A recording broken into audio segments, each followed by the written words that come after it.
Welcome to another episode of Conversations with Annie and Kate. And today our guest is Dr Emma Beckett, and she is a food and nutrition scientist and a lecturer with the University of Newcastle on the Central Coast. And she researches why we all respond differently to foods. And she's also a passionate science communicator, and she focuses on empowering the public to interpret nutrition research. And she's a regular person on print, online, and radio and TV. And she really wants to empower people to make more informed choices about food without fear or judgment, which sounds really good to me. And one thing that I do love about her, she collects food-themed dresses and earrings and loves football, cats, and Agatha Christie. All good things in my book. So welcome. Thank you for having me. That's quite a collection of things. Food, Agatha Christie, football. I'm a pretty eclectic person, I guess. I guess all these things have just come organically in my life, and yeah, that's okay. Love it. Well, I don't think there's anything wrong with any of those things, although, you know, football, you can debate which brand of football, but it's all good and it's all sport, which is healthy, so it must be good. I'm mostly the round ball football, but I do also like the NRL. And he's a bit of a rugby aficionado. By rugby, I mean union, not league. So, it's one of those things back in the UK where I'm originally from. Soccer, as you guys call it here, which I actually do call football, is basically associated with hooligans. And rugby union, despite they might be hooligans off the pitch, typically are much better behaved as normal adults out in the real world, which is a little bit, kind of stereotypical, but I found it to be largely true. Here I find the nice boys were the ones who all played soccer growing up. The poor boys all played NRL and the rich boys all played union. So, and now girls get to play too. Hooray for the girls. By the way, easily the most exciting teams to watch, I think, from a sporting perspective in Australia are the women's soccer team. The women's rugby sevens is super strong, and just netball as well. I love the fact that netball's on telly over here. I've never seen that before. It's just fascinating because it's such a brilliant game to watch, and packs in the crowds, and just so great to see women at the top of their game just celebrated for being athletes. But if you ask the AFL, they invented women's sport. Oh, did they? Oh, I wasn't aware of that. They like to think so. Yeah, all right. I don't They like to think so. But we all know netball was the progenitor, it's such a huge sport, so many people involved, and most of them women. And it's a hard game to play. I used to play it a lot. That's why I have bad knees now. If I could go back and tell my younger self one thing, it would be don't play netball and don't play basketball. Alrighty, so let's kick off. So Annie, do you want to ask one of the first questions? I would. Thank you very much, Kate. I'm going to ask, Emma, from your career so far, what's the one thing that surprised you most? Probably the one thing that surprised me most is that I can be this human and still be a respected scientist. For a very long time, I tried to fit in the academic box and dress how I thought I should dress and speak how I thought I should speak to be a research scientist and be respected at conferences and teaching and those kinds of things. And then I realized I was losing that battle, and I wasn't seeing myself when I looked in the mirror. I was seeing my twin sister. And so I let the Miss Frizzle take over and embraced wholeheartedly being a loud and bright and the person that I am today. And I thought that maybe my university just put up with that because I was good at my research. But I've realized lately that they actually embrace that, and they actually appreciate that I'm a normal human and not a stereotype of an academic. And I never really thought that would happen. I thought being me would be my downfall. And was there a tipping point for that moment? Was there just a moment where it all just came clear to you that, screw it, I'm just going to do it? Or did it happen over time? I guess the whole becoming the Miss Frizzle of food science happened over time. And I let it happen, and it worked. It was fun. But the moment that I really realized that my university was supportive of my personality and my personal brand, I guess it's kind of become, the moment I realized that was when I won an award from the university for Early Career Researcher of the Year last year. And I was up against people who had stellar track records for publications and grant funding and all those kind of traditional metrics of an academic.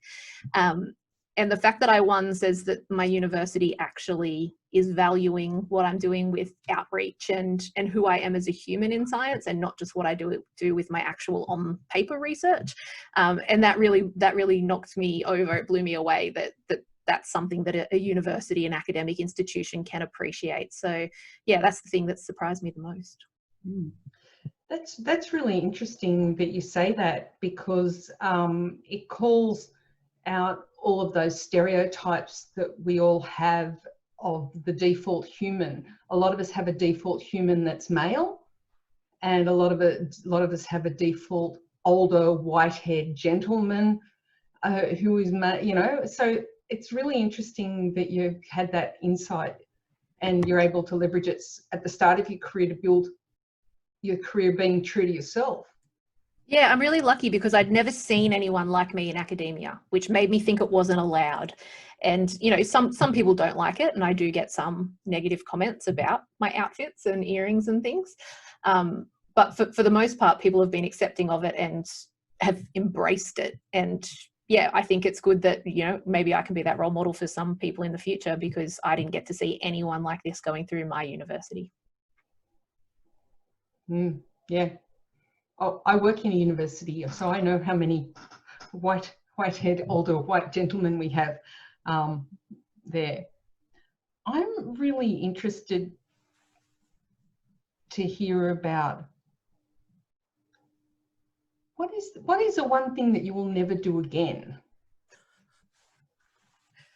Oh, one thing I'll never do again. This is probably a very common answer you'll get to this question. Drink tequila. I'm in that campus. I can't do it. Everyone's got their nemesis alcohol, right? So I turned 18, first day of schoolies. So Gold Coast with my twin sister and my year 12 cohort, and got absolutely wasted on tequila. And now I actually feel a little bit sick just talking about it right now. Tequila's a bad drink. Do you have any others, Emma or Kate? Because I've got tequila, and then there's another one. I don't know whether you even have it here in Australia. It's a terrible, terrible kind of whiskey blend nonsense called Southern Comfort. Oh yes, we do have that. That is disgusting. Can't do it. Yeah, that was a bad time of my life when I had Southern Comfort. That was very bad. No, I'm much happier now that I have a nice Malbec. I'm joining you this evening with a lovely gin and tonic made with lemons from my own homegrown lemon tree. And by the way, I did not grow that lemon tree. I inherited it when I bought the house earlier this year. I'm very grateful for it, because who knew that when you buy a house, you get your gin and tonic kind of dressing with it. That's just a fabulous addition to any purchase for home. And it's a Poor Tom's gin, which is a good Australian gin. If you haven't tried it, please do. Very nice. And poor Emma is in the office. So I'm on the tea. What sort of tea drinker are you, Emma? I'm normally an English breakfast, but this afternoon I did use the last of the communal milk from the staff room fridge. So I'm now on the lime and peppermint, because I don't need milk in that one. So yeah, I was in the office late because I had a meeting with my Slovenian student right before this. So if I don't meet her late in the afternoon, it's a ridiculous time in Slovenia, and I'm doing radio when I'm done with you guys. So it's going to be a late night in the office for me. So I need this tea. It's an action-packed day for you. And how is it supervising someone remotely like that? Well, we're supervising everyone remotely at the moment, aren't we, with COVID restrictions, and not many of the students are on campus. But it's been good. The remote students are sometimes more engaged because they need to have that routine of meeting with you to keep things going when they don't see you every day, to get guilty if they haven't done things. But yeah, it's working really well, other than the time differences. That takes a little bit of planning. I can't do those in my head. I need help to calculate that from the internet. Oh yeah, I use the internet all the time for I that. haven't done that, ladies. It's, hang on, what's it called? I use it all the time. It's called Time Buddy. And there's a free version of it where I think you can have 5 time zones, and then there's a paid for version, which is a whole $2.49 for a lifetime purchase. And you can have up to 10 time zones. And I swear to God, that thing has, so I've worked in a globally distributed team for the last 2.5 years with Microsoft. And when you've got to try and add up time zones of Seattle plus New York plus Berlin plus London plus Tel Aviv plus Bangalore plus Shanghai and Beijing and goodness knows wherever else, it is utterly impossible to try and figure out what the best time to do anything is. I'm going to have to make friends with Time Buddy. Very good. Can recommend. Yeah, I've had a couple of meetings this week, you know, at 10 p.m, which turns out is 7 a.m. in Minnesota. That works. We planned an international conference once with people all around the world, and I drew the short straw being Australia, and I had to get up for the meetings at 3 a.m. Ugh, that sucks. Had to do that a few times too. It's rough. We're doing some stuff with research data management, and they're planning to hold the sessions 3 times in the day so that everybody gets a go at them, which I think is a really nice egalitarian sort of approach. This is what happens when you let Europeans organise stuff. Well, interestingly, we just had a developer conference at Microsoft, and we did something similar. So it was 48 hours worth of wall-to-wall content, but it was repeated 3 times. So it was, we started in Seattle. I think the baton got passed to Sydney, and then we passed it to London. So it was 8 hours of content, but just repeated across those 3 time zones over the 48-hour period. It worked really well. And what also we managed to do as a result of that is you just made it way more accessible, not just for people to watch and contribute in terms of engaging with the content itself, but also it made it much easier for anybody that we really wanted to bring in on a panel or do a guest speaker or a demo slot. There were so many options for them. And yeah, it was interesting because I think usually that conference has around about 6,000 attendees face-to-face, usually in Seattle. And this year we had something like 130,000 people register because it was just open for everybody anywhere in the world. So I don't know, some things that COVID has forced us to do in terms of thinking differently, I think there'll be no way that we're going to go back to some of those things. Yeah, I hope it stays. I think for being, I'm on a regional campus, so, you know, we don't have the access to colleagues and other universities like people on city campuses do. And the accessibility, the way this has leveled the playing field for us has been quite remarkable. So yeah, I hate to find an upside in a pandemic. That seems a bit cheeky, but it is definitely something that I do hope we hold on to. Have there been any other upsides, Emma, that you've noticed? I feel like we've gone. I feel like we've gone back in time a little bit. Like the world's got a bit smaller, or things have gotten further away, but our worlds have become smaller. And I kind of think this must be what life was like for my parents, where you didn't just chuff off overseas. Like this time last year, I was thinking about taking a sneaky long weekend to Tokyo because Qantas was having a sale, and now that's, you know, so far away in my expectations of my life. And it's kind of made me appreciate more what I've got locally and what I can do locally and who is around me physically. Have you been doing pandemic baking? I've been doing a little bit of home baking, but more so not in that therapeutic ISO way that everyone else has been doing, more because avoiding going to the supermarket has made me think about my waste a lot more. And so I haven't wanted to waste any bananas or apples or anything like that. So I've been doing baking to put those into muffins and cakes and things so that I don't waste them and don't have to go and buy snacks at the supermarket.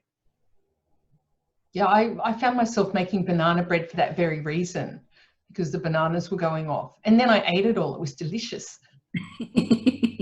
I bought a wormery and composter, so I can at least have, if I do have any waste. Or even one of the other things I noticed as well is even when you get vegetables, there's always parts of the vegetable that, you know, perhaps there's a leaf that's yellow or isn't quite what you want to eat, or it's just the part of the root or something that you usually throw away.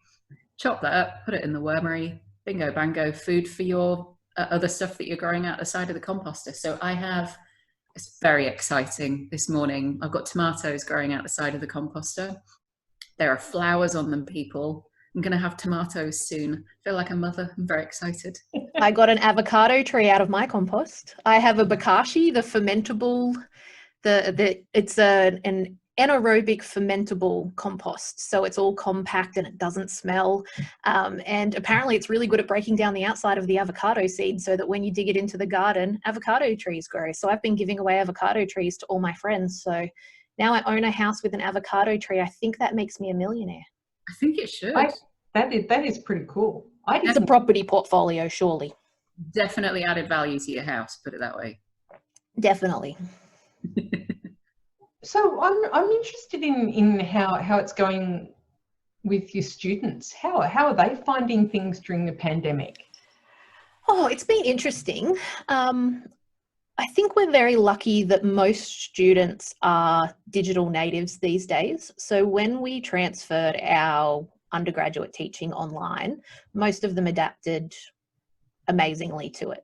And we had lots of little tricks that I was using to kind of still build that sense of community, because I teach first year and it's really hard not seeing first year and being part of their days and their lives and easing them into it. But we did lots of online mingling, and we had these little parallel work sessions where everyone would just log on at the same time and do some work, and we were there if we wanted to shout out to each other. So I think the students have done remarkably well. I feel bad for them because obviously they didn't sign up for online learning and have been delivered online learning, but they're coping really well. And I've said to them lots of times that, okay, you didn't get the experience that you thought you were going to get. I had them all hyped up about teamwork and problem solving and all the things that they were going to do together. But this year they got to work on their resilience instead. And next year we'll work on all those other skills that we didn't get to do together. So I think they've coped really well. That's really interesting. I know at our place, a lot of my colleagues who were telling me at the start of the year, oh, my course is special and unique and it can never go online. And then in March, it was online. So I suspect that some of the teachers were struggling more than the students. I think you're right about the digital natives thing. Yeah, I'm glad that I am familiar with the online world. So it wasn't too scary for me to have to put things online, but I can see that there would be some people who would really struggle with it. Did you set out to be a science communicator, or did that just happen to you? No, I never set out to do anything. My literal motto is just say yes and see what happens. And I'm pretty much falling through life taking opportunities. I became a science communicator because one day my PhD supervisor, when I was doing my PhD, got asked to write an article for The Conversation, the academic website where academics write for everyday people. He got asked to write it and he was like, oh no, I don't want to do that. Emma, would you like to do it? And because I say yes to everything, I said yes. And it was a really good experience. The editor was nice to me, and I wrote an article and it went online, and I felt a bit proud. And apparently the editor really enjoyed working with me. So she asked me again next time she needed someone to write something. And then it kind of just spiraled from there. Once you write in The Conversation, people want to get you on the radio and talk about what you've written about. And I just kept saying yes to things, and now I think I'm a science communicator. That's really cool. Because one of the things I often do is people ring me to make a comment about cybersecurity, which I know about, but I often try to get other women to comment, and they always say things like, oh, I need to prep, and I'm like, literally, you're talking to the general public, you know way more than them. And there seems to be an unwillingness often to say yes and just have a punt.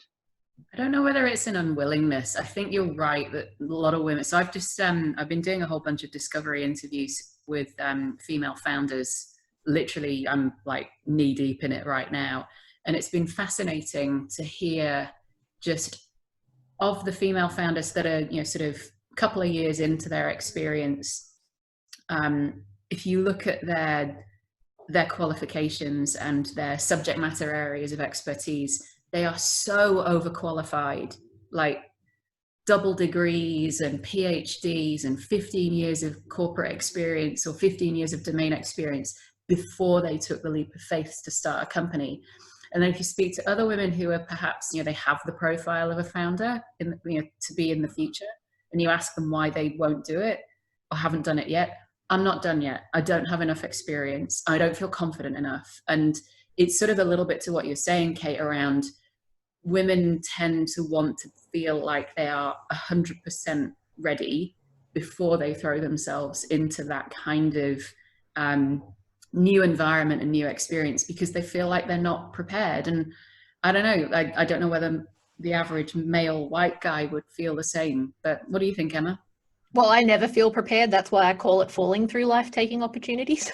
But I think I did my big disappointment in life very early, and I got married and divorced very young. And so it kind of taught me, if I can pick myself up and dust myself off from that, then if I accidentally say the wrong word or sneeze or do something stupid on TV, that's not going to be the end of me. So I think in a weird way, that kind of beat the fear out of me early.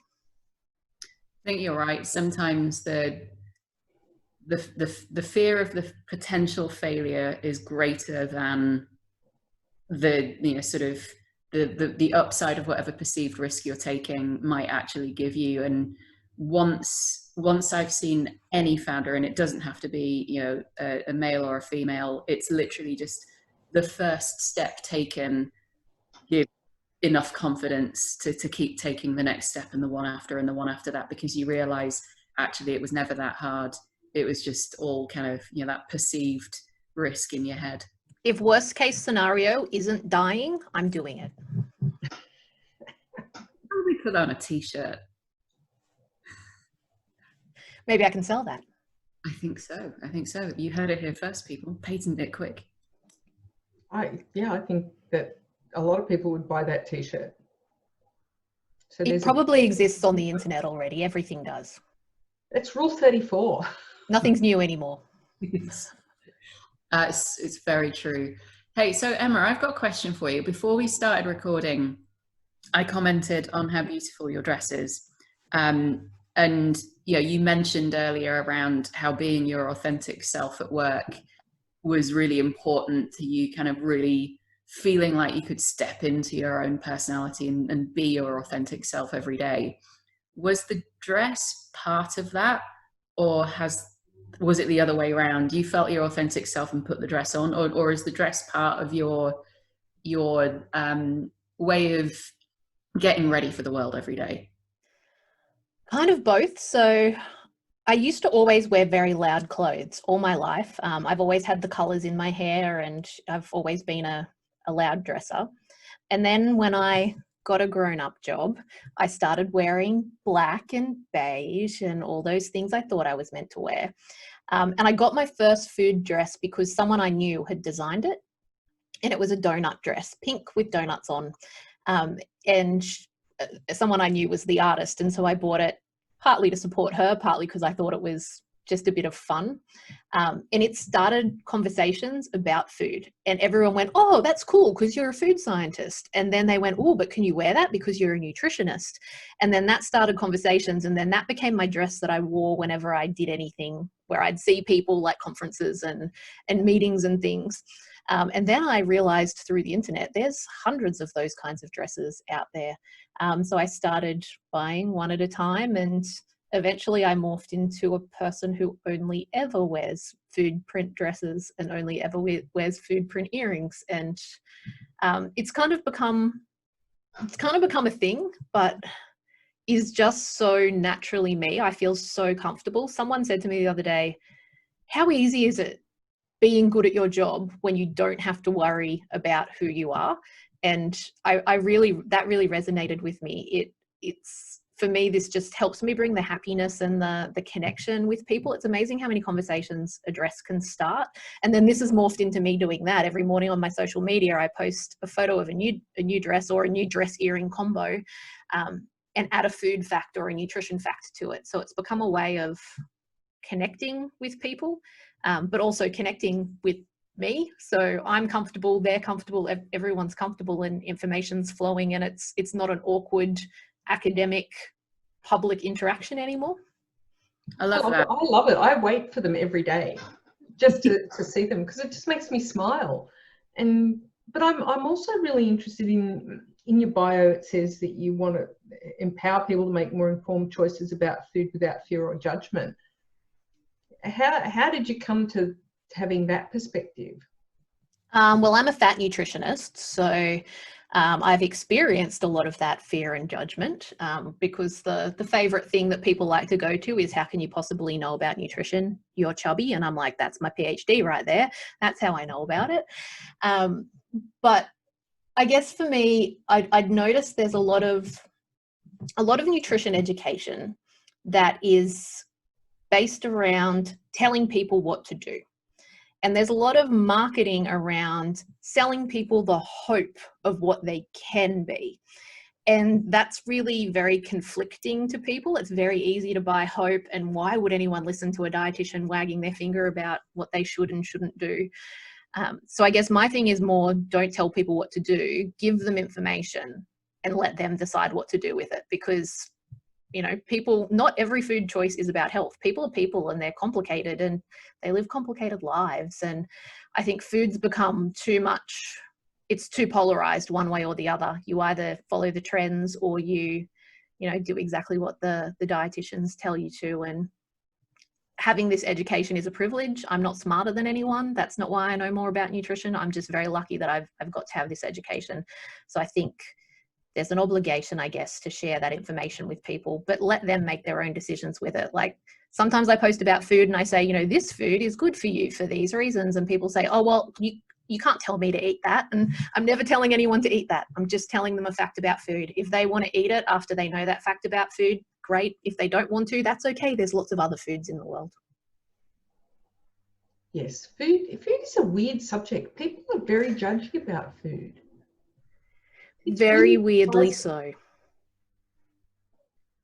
So Kate knows this already. I've spoken about it at length here, over many, many beverages of different descriptions.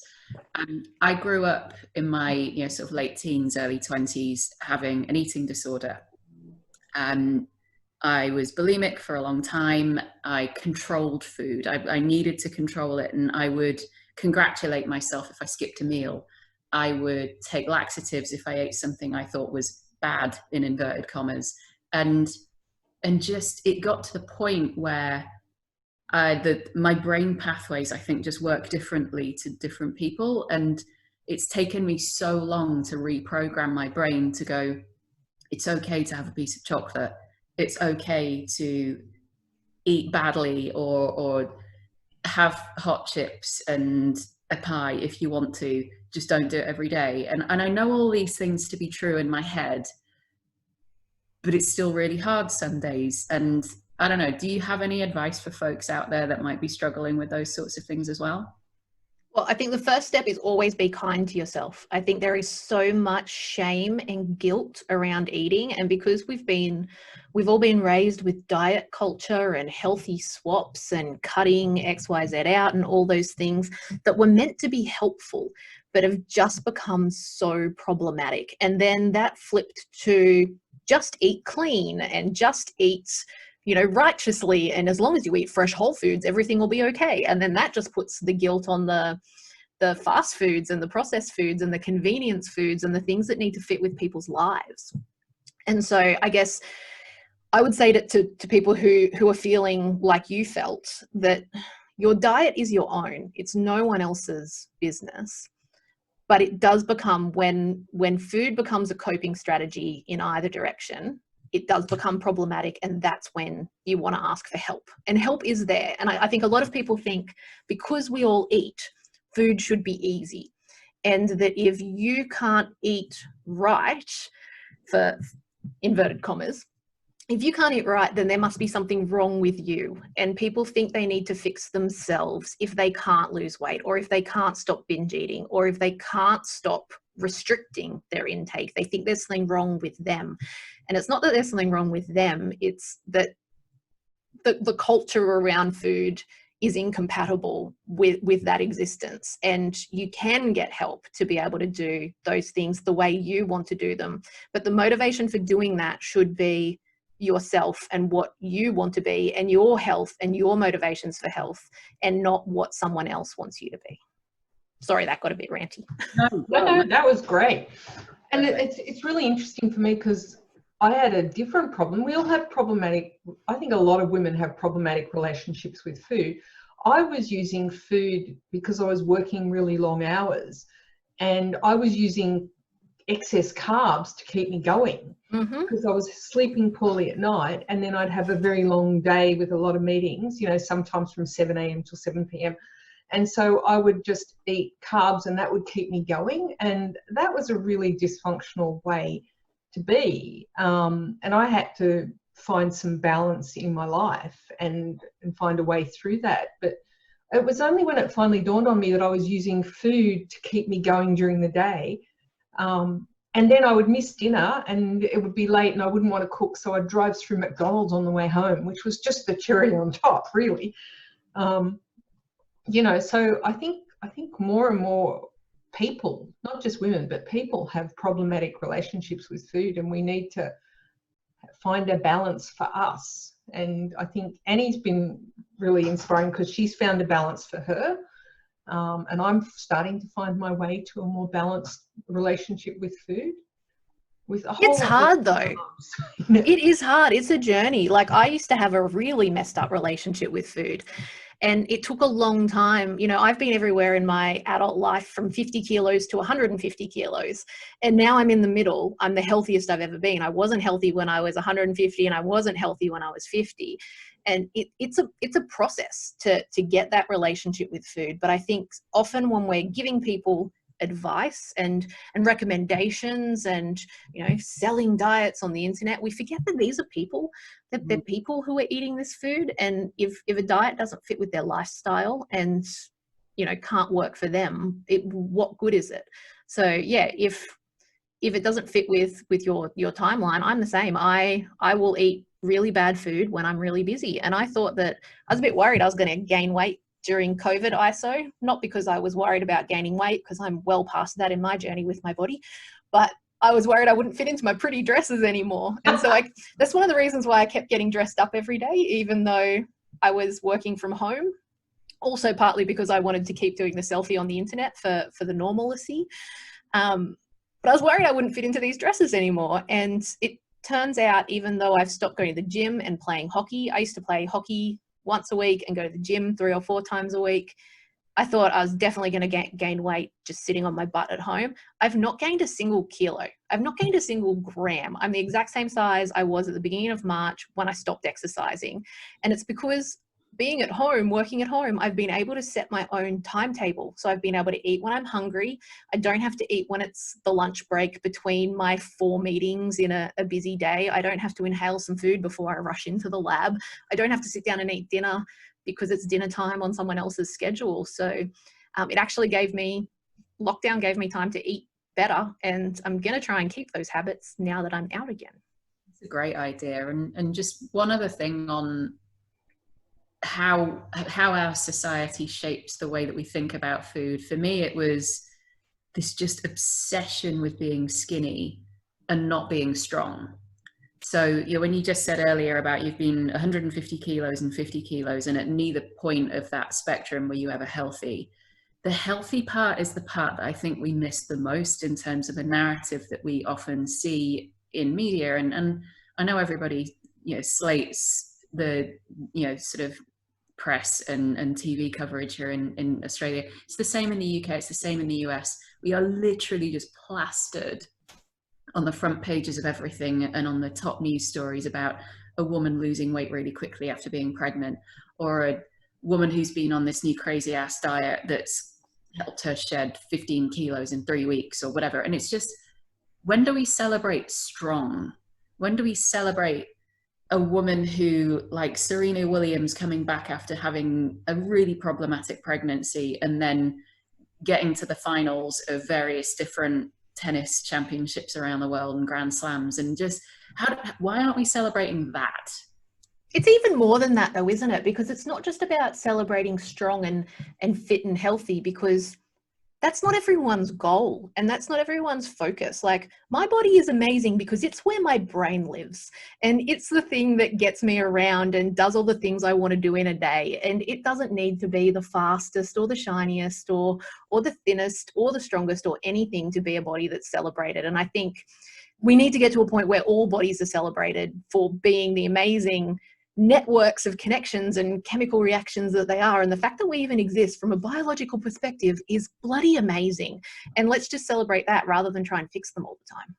Round of applause. Nailed it. And I think that is a really great place to draw this to a close. Thank you, Emma Beckett. It has been fascinating having a chat to you, and we're really grateful to you. Thank you for listening to me rant. Pleasure.